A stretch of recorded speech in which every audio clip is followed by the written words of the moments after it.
Le rendez-vous que nous avons eu aujourd'hui avec le ministère n'a pas permis d'avancer beaucoup. L'intersyndicale Vivart a exposé l'ensemble des problématiques qui sont à l'heure actuelle au niveau du groupe. Le ministère en fait partage nos constats, mais n'a pas réellement de levier pour nous aider dans nos actions. Aujourd'hui, on a rencontré des personnes qui nous ont gentiment écoutés, mais qui ne nous proposent pas de solution. Ce qui ressort de ce rendez-vous, c'est qu'il faut qu'on continue à médiatiser et qu'il faut qu'on continue, nous, nos actions pour défendre l'emploi et la précarité et pour ne pas abandonner les salariés de Vivart. Voilà. Extrêmement. On a évoqué des sujets tels que le CICE, le crédit emploi et compétitivité, pour lesquels on nous a dit effectivement ils licencient, mais on ne souhaite pas contrôler plus que ça. Ça nous intéresse pas, toutes les sociétés le touchent, donc il n'y a pas d'intérêt à contrôler ces fonds. Est-ce que vous avez parlé de la stratégie du groupe ? On a parlé de la stratégie du groupe, on a d'ailleurs annoncé lors de cette réunion qu'on avait, nous, en tant qu'organisation syndicale, un projet alternatif à présenter. On verra si effectivement ils appellent et s'ils donnent les bons coups de téléphone pour qu'on puisse nous présenter notre projet alternatif qui permet de conserver le périmètre de groupe et qui permet de conserver les emplois.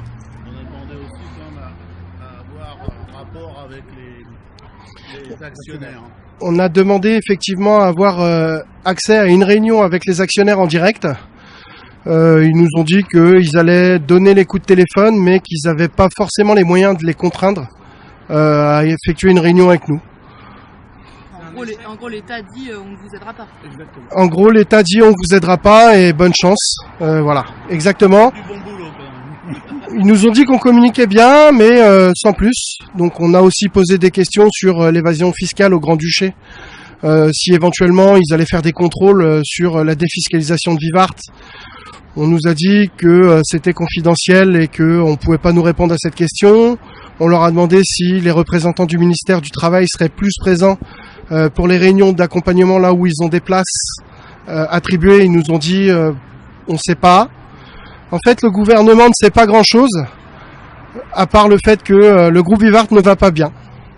Voilà. Pourquoi ont-ils accepté de vous rencontrer selon vous ? C'est un échec, mais on est déterminé à aller jusqu'au bout de ce combat parce que on a fait des propositions. On rendra vraisemblablement à la fin du mois à la présentation du plan du PDG, un plan alternatif pour pérenniser l'emploi dans le groupe et de toutes les filiales. Ils ont accepté de nous rencontrer, c'est très simple. On est en période électorale, donc on a une fenêtre médiatique qui est relativement importante sur la non-action du gouvernement sur tout ce qui est loi de finances. Il en avait fait un cheval de bataille quand il est rentré sur la présidentielle pour toutes les lois sur les financiers et finalement il s'est absolument rien passé. On s'aperçoit que les fonds vautours sont toujours des fonds vautours et qu'il ne se passe absolument rien pour eux et qu'ils n'ont absolument aucun levier d'action. Est-ce que vous en savez un peu plus entre la rencontre qui aurait eu lieu aujourd'hui entre M. Poulain et M. Puy ? Pas du tout, on vient de sortir là de réunion, donc le temps de s'informer avec nos équipes, on aura peut-être plus d'informations à vous communiquer ce soir. À court terme, l'action pour nous, c'est déjà attendre effectivement ce que la société va nous présenter, c'est présenter nous notre plan alternatif aux actionnaires et au groupe Vivart. Et ça va être des mouvements sociaux là qui vont arriver très rapidement et des actions un peu plus dures. Comme toutes les actions syndicales que vous pouvez imaginer, des blocages, des grèves, tout moyen nous permettant de bloquer les processus de licenciement sur le groupe qui détruirait des emplois. On a une fenêtre propice qui se présente avec l'ouverture des soldes, qui nous paraît être une bonne journée pour commencer à faire connaissance avec nos actions. Vous avez parlé un peu plus précisément des suppressions de postes possibles là qui peuvent arriver ? On a parlé des suppressions de postes, ils sont conscients que le groupe Vivart va être restructuré, mais encore une fois, l'État nous dit qu'ils ne peuvent rien, qu'ils ne sont pas trop inquiets sur certaines cessions d'entreprises qui ne seraient pas bénéficiaires pour eux. Voilà, on est exactement dans la ligne politique de ce qui est vendu à l'heure actuelle, c'est-à-dire qu'ils vont laisser l'entreprise restructurer pour soi-disant redevenir plus compétitive.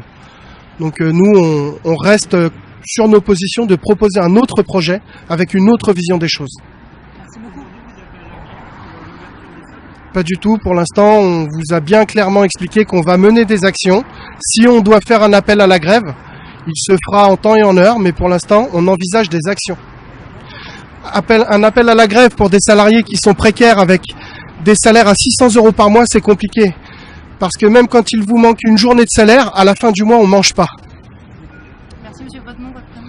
Donc Gérald Gauthier, représentant syndical Force ouvrière pour le groupe Vivart. Et je fais partie donc de la coordination et de l'intersyndicale. Vous parlez au nom de l'ensemble. Je parlais là au nom de l'ensemble de mes collègues de l'intersyndicale. Merci. Merci.